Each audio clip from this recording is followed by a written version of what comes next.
Bien, entonces nos vamos a nuestro artículo 16 y me dice, el registro público determina la procedencia de la solicitud de un plazo de 30 días hábiles contados a partir del día siguiente al de su ingreso en el sistema del registro público único, solo en caso de que la documentación entregada cumpla con los requisitos establecidos para el trámite de la solicitud. Me urge. Yo llego y presento mi trámite ante la Secretaría de Hacienda y entonces me urge que me pasen el recurso. ¿Sí? Hacienda dice, está bien, o sea, tú tienes tus prioridades, pero yo tengo mis tiempos. Y entonces yo tengo 30 días para poderte dar el registro. Pero además, siempre y cuando cumplas con toda la documentación como te les vaya a solicitar, ¿sí? Ojo, entonces, primer plazo para la Secretaría de Hacienda y dijeron, antes de que se nos vaya a olvidar que ponemos el plazo que yo tengo como Secretaría para poderte dar el registro, ¿sí?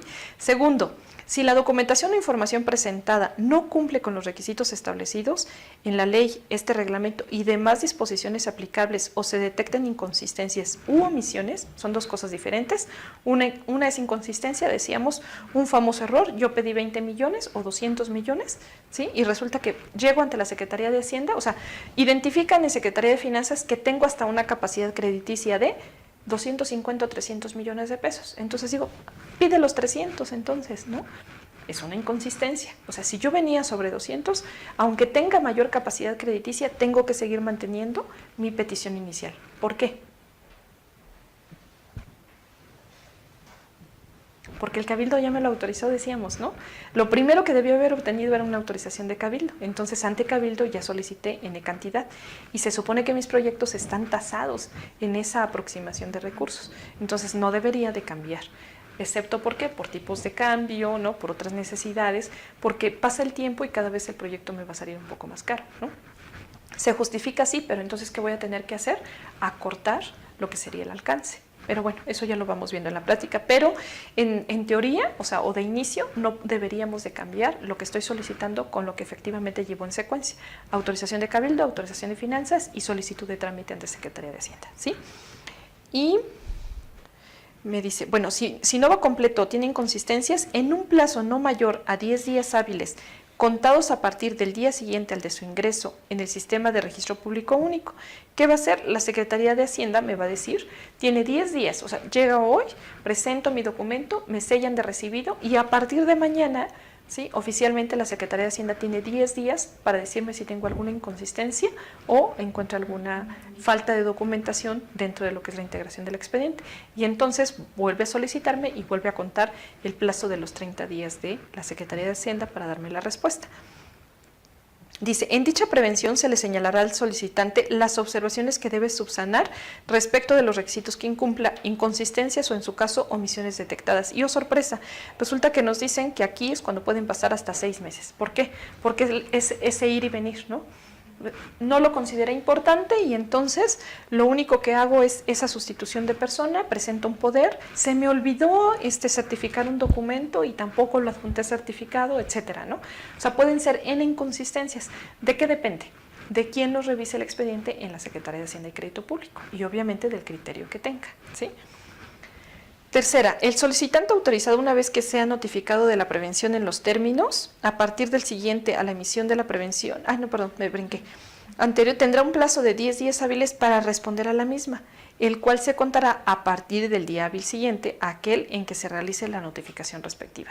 Entonces, yo tengo inicialmente 30 días para que Secretaría de Hacienda me dé respuesta.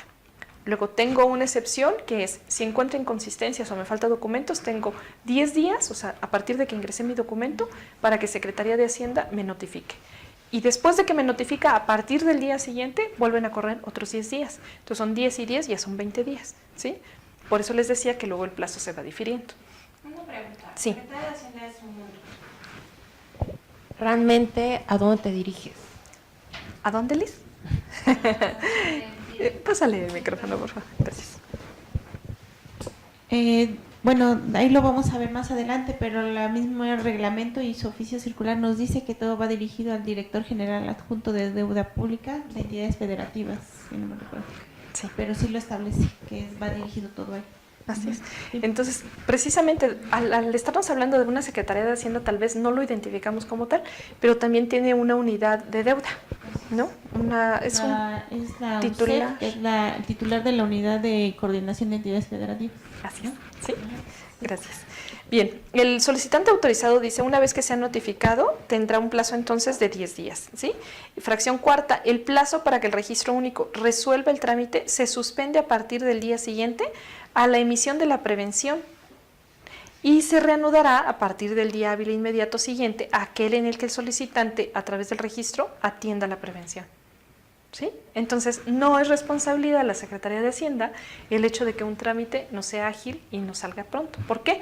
Por eso me dice que debo de estar al pendiente del portal el día 15 y el día 30, porque entonces están jugando con esos famosos 10 días hábiles. Ahí encontramos ya la primera respuesta del por qué el 15 y por qué el 30, ¿sí? Porque son 10 días hábiles y si nosotros lo vemos, empezamos a contar, supongamos que fue sábado 2 o 3 y entonces contamos de lunes a viernes y son mis 5 días y luego otros 5 días ya me llegó prácticamente el 15, ¿no?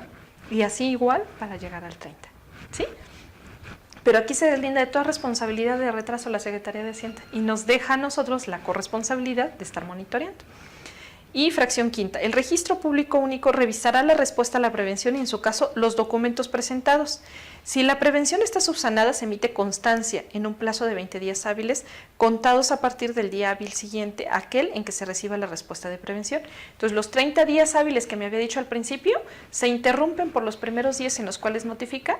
Puede tener un lapso en los otros días en los que yo subsano y luego ya son 20 días más en los que la Secretaría de Hacienda nuevamente vuelve a tener plazo para darme la respuesta, ¿sí? Nada más debemos de tener en cuenta eso para la prevención de que el alcalde o el tesorero nos diga, me urge que me hagas el trámite, ¿sí? O te preguntan, ¿y cuándo va a salir? Ah, bueno, entonces ya está supeditado a que nosotros hagamos un precalendario, ¿sí? Artículo 17. El registro público único puede desechar la solicitud del trámite a que se refiere el artículo anterior en los casos siguientes. Como antes, ¿se acuerdan que nosotros llegábamos al banco, llevábamos nuestra declaración, a veces en ceros, a veces con números, y entonces cuando llegabas y el cajero te decía, no se lo puedo cobrar, ¿no? O no te lo puedo presentar, y cuando llegabas y era el día 17 nos iba fatal, ¿no? Pues resulta que aquí puede pasar exactamente lo mismo. Puede ser que la Secretaría de Hacienda nos deseche nuestra solicitud. ¿Por qué? Dice, cuando no se desahogue la prevención dentro del plazo señalado en la fracción tercera del artículo 16, me hizo la devolución porque tenía una omisión o tenía que sustituir algún documento, ¿sí? Yo tenía 10 días, pasaron los 10 días y no regresé. ¿Qué tengo que hacer? Liz. Yo, el que no presentó, ¿Sí? tengo que volver a solicitar el inicio otra vez del procedimiento. Exactamente. Como tal, ¿no? Entonces, a ingresar mi trámite. Así es. ¿Qué hace Hacienda? Gana tiempo, ¿no? A Hacienda no le urge estar autorizando registros de endeudamiento, pero nosotros como municipios o entidades federativas sí. Entonces debemos de cuidar que la integración del expediente vaya lo más posible. Y segunda, cuando habiendo desahogado la prevención, no se subsanen las observaciones. Me falta un documento certificado, lo adjunto, pero no es el documento, no cumple con los requisitos que me pide Hacienda. Entonces igual te pueden volver a desechar el procedimiento, ¿sí? Dice, en cualquiera de los supuestos señalados, el registro resolverá lo conducente en un plazo de 20 días hábiles, ya lo habíamos dicho en el artículo anterior, a partir del día hábil siguiente en que vence el plazo a que se refiere la fracción tercera del 16. La improcedencia del trámite se notifica a través del tablero electrónico. Entonces, por eso decíamos, debemos de estar pendiente. Como no existe, entonces me lo tendrá que notificar por escrito. En caso de la solicitud sea desechada, quedan a salvo los derechos del solicitante para presentar una nueva solicitud. O sea, no pierdes ese derecho, pero sí, obviamente, pierdes tiempo. Artículo 18. En caso de que por alguna circunstancia el sistema deje de operar o interrumpa su funcionamiento, los plazos de los trámites se entenderán suspendidos hasta el momento en que se detecte la falla de dicho sistema hasta que se restablezca el funcionamiento del mismo. Entonces, si ya fuera obligatorio, ni siquiera podríamos hacer registros, ¿no? Porque no está en funciones. Pero si ya está en funciones y de pronto nos dice sistema en mantenimiento, etcétera, entonces se suspenden y se reanudan hasta que está plenamente activo. El restablecimiento del sistema debe hacerse, dice, del conocimiento de los solicitantes a través del tablero o por el medio que determine la Secretaría, señalando el lapso que permaneció interrumpido. Normalmente son por mantenimiento, ¿no? Los plazos a que se refiere este reglamento se cuentan en días hábiles, ¿sí? Para nosotros contadores muy importante y comienzan a correr a partir del día hábil siguiente a aquel en que se reciba la notificación, solicitud, respuesta de prevención o cualquier otra notificación que corresponda. Entonces, siempre que hablemos en días, vamos a estar hablando de días hábiles. Y las solicitudes presentadas en días inhábiles se tienen por recibidas al día hábil siguiente. Entonces, el 5 de mayo puedo llegar y presentarlo. Si ya está el portal, sí, ¿no? Lo subo, mi firma electrónica y ya, pero cuenta hasta el día hábil siguiente en que la autoridad lo tenga como calendario, ¿sí? 21. ¿Me ayudas, Elizabeth? Sí. Es el capítulo de las inscripciones en el registro público único. Las disposiciones o desembolso de financiamientos o en su caso el inicio del servicio de construcción u operación del proyecto relacionado a obligaciones de asociaciones público-privadas a cargo de los entes públicos estará condicionada a la inscripción de dichos financiamientos y obligaciones en el registro público único, excepto tratándose de obligaciones a corto plazo y emisiones de valores. Hasta ahí, gracias. Entonces es lo que decíamos la vez pasada. Tenemos que estar tan pendientes e ir correlacionando todo lo que nos dice la norma. ¿Por qué? Porque yo venía hablando en forma general, decíamos al principio, de financiamientos y obligaciones. Y este artículo me incorpora una nueva figura, que son las asociaciones público-privadas. ¿En dónde entran? ¿En financiamiento o en obligaciones? ¿O en ninguna de las anteriores? ¿Liz? Pero es como otra excepción que marca la ley, ¿no? Así es, decíamos Sí, es era diferente la Así es. naturaleza de una asociación público-privada. Así es. Decíamos la intervención de un tercero a través de una figura que no es propiamente una institución financiera, ¿no? Un banco. Entonces es un tercero, un privado que quiere invertir, que deja sus recursos para el municipio o para el estado y que además después va a tener una contraprestación. Entonces, esos beneficios ya no los puede obtener libremente. Decíamos hace rato, si yo ya traía una asociación público-privada, ¿tengo que registrarlo ante el registro público único? Sí. Entonces yo contraté una APP, ¿sí? En 1, 2, 3 ejercicios inmediatos anteriores y de pronto sale la ley de disciplina financiera, este registro público único. ¿Tengo que registrarlo? Sí. ¿Por qué? Porque ya es una obligación a mediano, corto o largo plazo. Si era corto, pues ya terminé, pero normalmente son a mediano y largo plazo. Entonces, ¿qué me dice? Que las disposiciones o desembolso de financiamientos, cuando la asociación público-privada me va a dar el recurso, decíamos, va a estar condicionado a que también ya al registro de la Secretaría de Hacienda. Entonces, ¿qué pasaba? ¿Invitaba a alguien que quería llegar a invertir o simplemente llegaban, me ofrecían el proyecto y yo le decía, pues sí, ¿no? O sea, decía, ve cómo le haces y lo contratas, ¿no? Y entonces venían haciendo el proyecto y después se me quedaba la deuda para mí, una deuda a mediano o largo plazo. Entonces, ahora ya no. Decíamos en la ley de disciplina financiera, antes de que vaya a hacer la disposición del efectivo, necesitamos tener el registro de la Secretaría de Hacienda. Y ojo, si no tenemos antes ese registro, entonces sí existe una responsabilidad, ¿sí? Entonces, nada más para que tengamos presente la figura, decíamos al principio financiamientos, obligaciones y ahora asociaciones público-privadas. ¿Dudas? ¿No? Y me habla en el segundo párrafo. En el caso de obligaciones a corto plazo, las mismas deben quedar inscritas en un periodo no mayor a 30 días, contado a partir del día siguiente al de su contratación, siempre y cuando cumpla con los requisitos establecidos en el presente reglamento. Entonces, son obligaciones a corto plazo, te dicen, no importa, te lo voy a pagar en 6 meses, ¿no?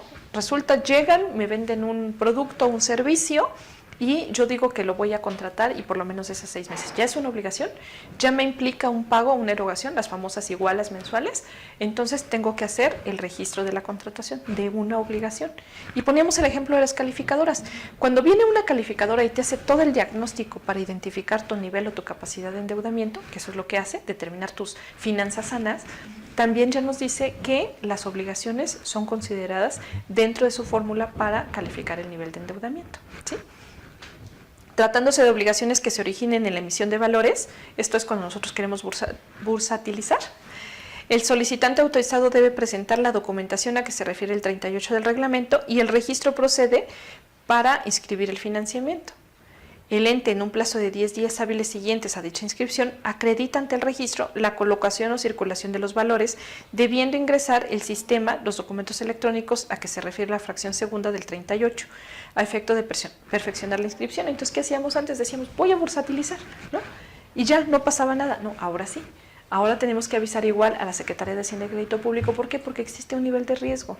Y entonces todo el dinero que nosotros querramos bursatilizar, ¿no? O los recursos son públicos y debemos de notificarlos también a la propia Secretaría de Hacienda. Sabía que tenía ya mis ministraciones de las participaciones mensuales oficiales que iban a ir llegando a la cuenta. Entonces decían, no faltaba el asesor financiero que te decía, mándalo a una cuenta de inversión y te va a dar mayores rendimientos.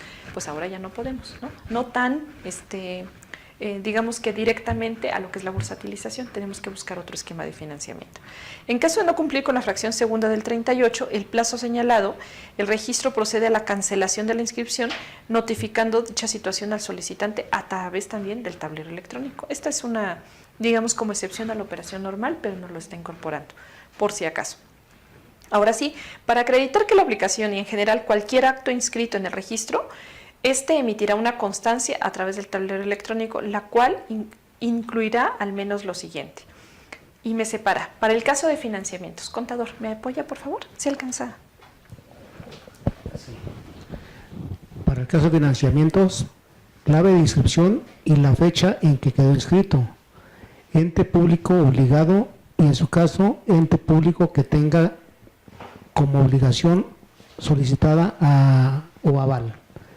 Nombre de la institución financiera que otorgó el financiamiento, monto original contratado, datos de la obligación principal tratándose de una garantía de pago o instrumento derivado, tipo de documento y fecha de suscripción del mismo, características del financiamiento consistente en destino, plazo y, en su caso, tasa de interés y tasa efectiva, datos de autorización por parte de la legislatura local y, en su caso, del acta de cabildo o del órgano de gobierno, fuente de pago y mecanismo o vehículo de pago en su caso. Resulta que yo hice la solicitud y dije que iba a pagar con recursos propios, pero me hacen el análisis financiero en finanzas y me determinan que no tengo la capacidad para pagar con recursos propios, y ahí me determinan que va a ser con participaciones. Entonces me condiciona finanzas y me dice, de acuerdo a tu capacidad de endeudamiento, no tienes capacidad para recursos propios. ¿Qué tengo que hacer? Cambiar mi fuente de pago, ¿no? Pero previa acreditación, regreso con finanzas, ya la cambié, y entonces digo que va a ser con participaciones, ¿sí? Cuando haga esa solicitud o ese cambio ya de fuente de financiamiento, puede ser que desde el principio yo determine participaciones, pero ahí ¿qué implica? Que yo le tengo que decir a la Secretaría de Finanzas que me retenga un porcentaje equivalente al pago, con lo cual estoy garantizando el pago. ¿Qué significa? Que si yo voy a tener una capacidad de 5 millones de pago mensual y resulta que mis participaciones son de 10, entonces le mando un escrito, le digo que 5 millones los mande a la cuenta en la cual yo voy a estar haciendo la obligación de pago o en el cual me van a descontar el financiamiento, y entonces tanto la institución financiera garantiza que le voy a pagar, como la Secretaría de Finanzas se libera de cualquier obligación solidaria que hubiese llegado a firmar, y también a su vez la Federación, ¿sí? Entonces es una secuencia de acciones que nosotros debemos de cuidar. Desde que yo solicito qué tipo de crédito voy a contratar, por qué monto, cuál va a ser mi fuente de pago y cuál va a ser mi fuente de garantía de pago. Porque como en cualquier crédito, me van a pedir, además de la fuente, algo con lo que yo garantice, ¿sí? ¿Vamos bien? Entonces, tengo que tener toda la secuencia, decíamos, desde la autorización. Si soy un órgano desconcentrado, tengo un órgano de gobierno.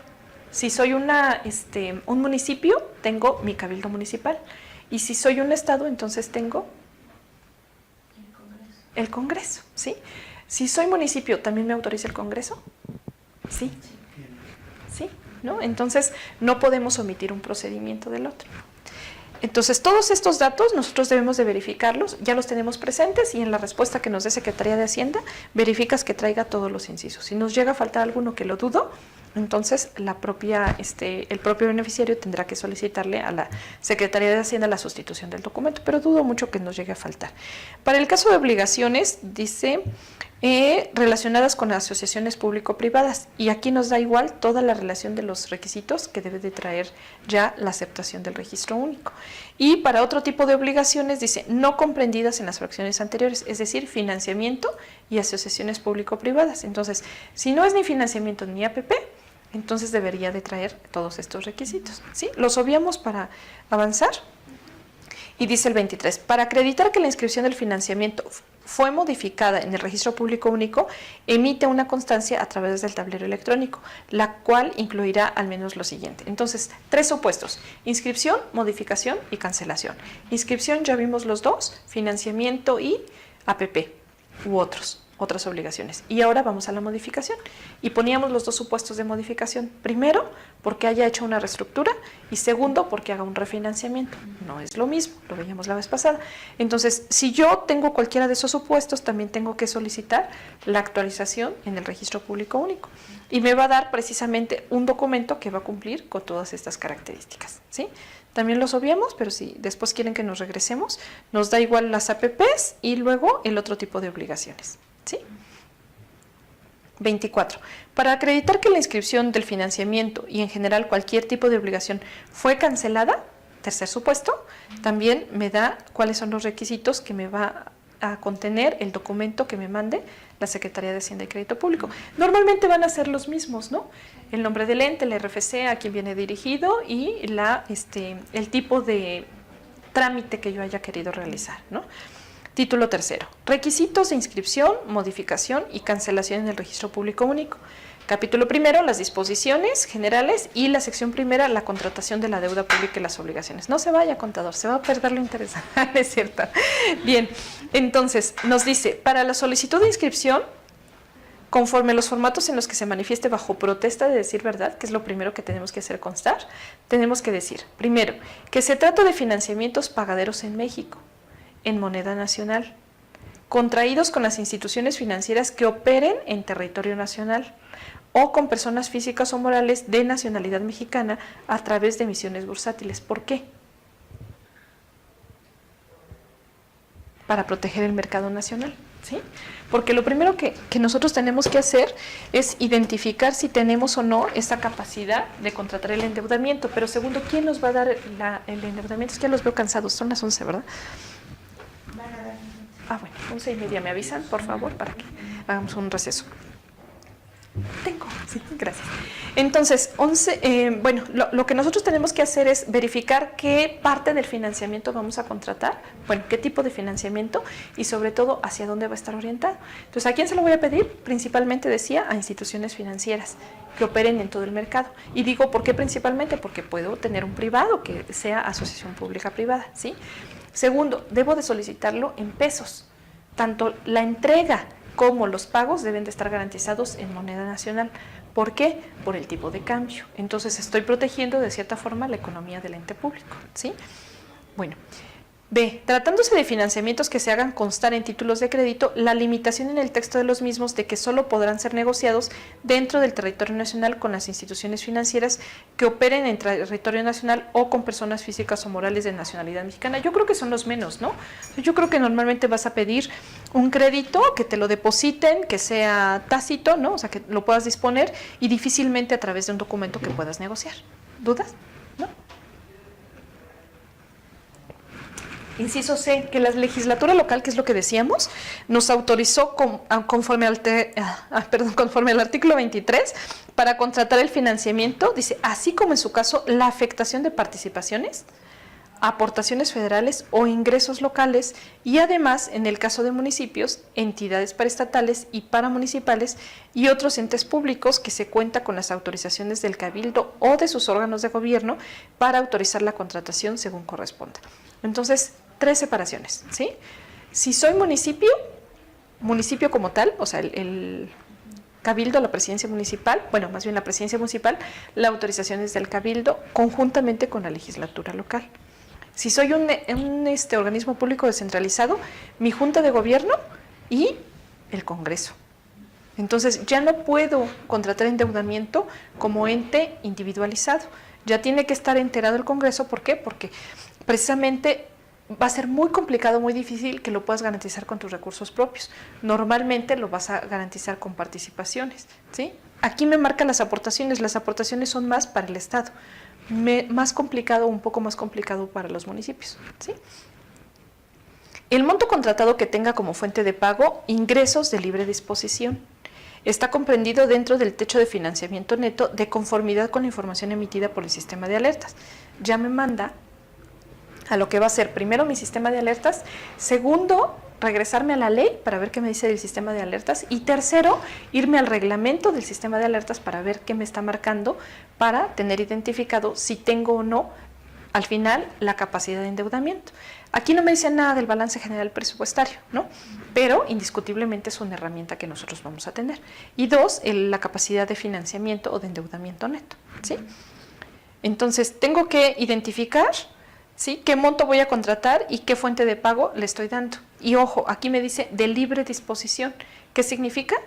Recursos propios o participaciones, porque son las de libre disposición. Dice segundo párrafo, en caso de que el monto contratado exceda el techo de financiamiento neto conforme al artículo 46, segundo párrafo de la ley, manifestar que se ha cumplido con el artículo 6, párrafo tercero de la ley, así como con lo señalado en el reglamento del sistema de alertas.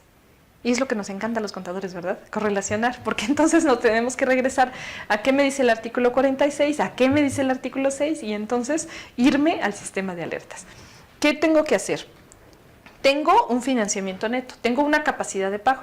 Entonces tengo que identificar que el monto que yo solicite está en ese balance y no excede, es decir, no quedo con un déficit, ¿no?, en cuanto a financiamiento, si es que lo llego a contratar.